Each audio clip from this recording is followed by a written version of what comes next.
Hello, my name is Eddie Tofpik. I'm Head of Technical Analysis and Senior Markets Analyst at ADM Investor Services International Limited. And here's your weekly technical analysis of LME 3-month nickel and zinc. I'll start with LME 3-month nickel. Okay, there are many ways on a fractal level that I can describe what's happened here in the last week, and I will do just that in a moment. However, over all these things, there's one major pattern that was constructed last week that is key, I believe, to what will happen next, or at least influence it. And that last week was a weekly key reversal up.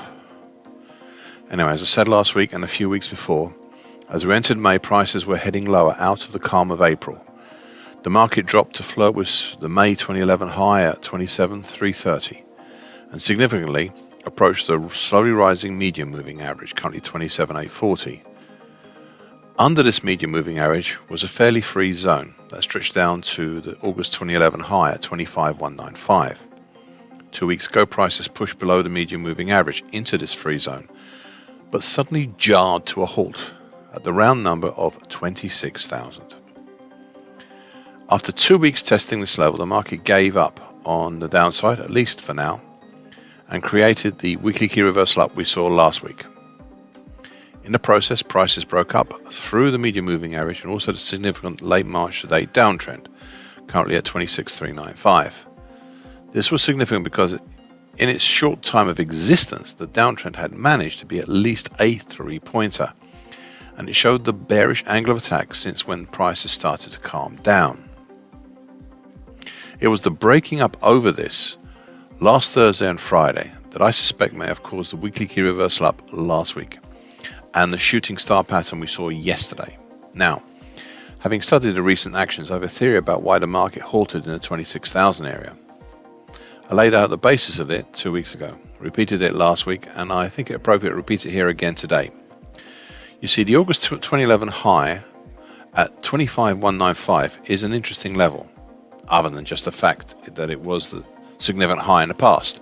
It's also the approximate start level from where we had the original huge rally in March and its subsequent ghost highs. Hence, we would be back to where the market started back in late February, and it is the approach of the market to these levels that has prompted a premeditated response. At a higher level, indeed at the exit higher level, at the exact higher level of 26,000, in anticipation of a move to 25,195 being tested. One final point I'd like to discuss. We've had a resurgence higher, but yesterday's actions of a shooting star pattern, whilst not yet confirmed as a type 1 bearish, well, should they become confirmed, then not only is the 26,000 level under threat, but also the 25,195 level, both of those again. If this is the case, then this would not only bring in the late February low at 23,855 into play, but also the long moving average, currently 23,675. It's an amazing situation given where we were back in early March. LME 3-month zinc. There is once again a lot of interesting things going on here right now. I'd previously spoken about how I had on occasion taken a step back and looked at the monthly charts to get a better picture. From these, I noticed a significant pattern that was still in operation, plus a second pattern that was forming. The principal pattern was the 2015-2020 bullish Andrews pitchfork. The most recent events involving this pitchfork have been the market 4 weeks ago moving down through the middle time, currently at 39.49, and then the market moving up to test it from below yesterday and today.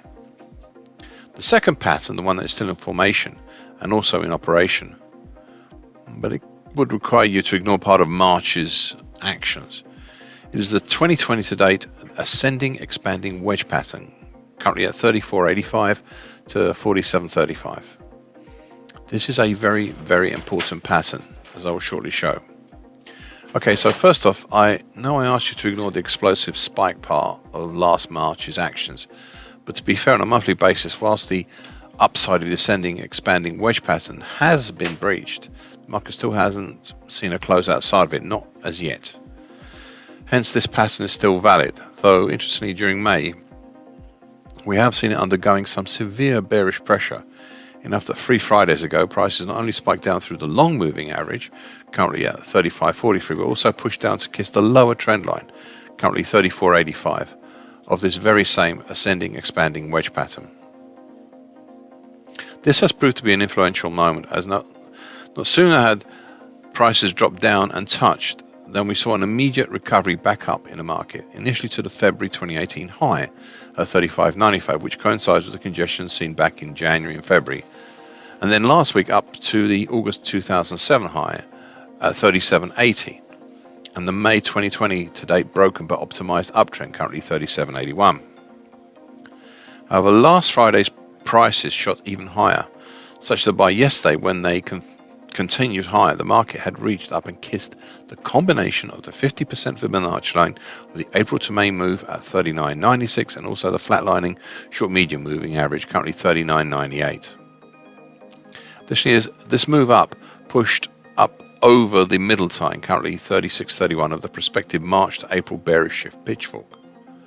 This pitchfork has not had either the upper or lower time tested as yet, and until it does, it will remain prospective.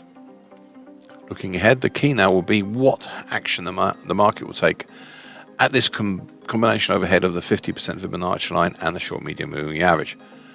But before that, what it also does with the middle time, currently 39.49, the big old 2015-2020 bullish shift pitchfork. You see, beyond that, we have little resistance of note until the recent lesser Fibonacci and congestion at 41.24, 41.25. And that may likely be timely with a test of the upper time, currently at 41.74, of the previously mentioned March to April bearish pitchfork.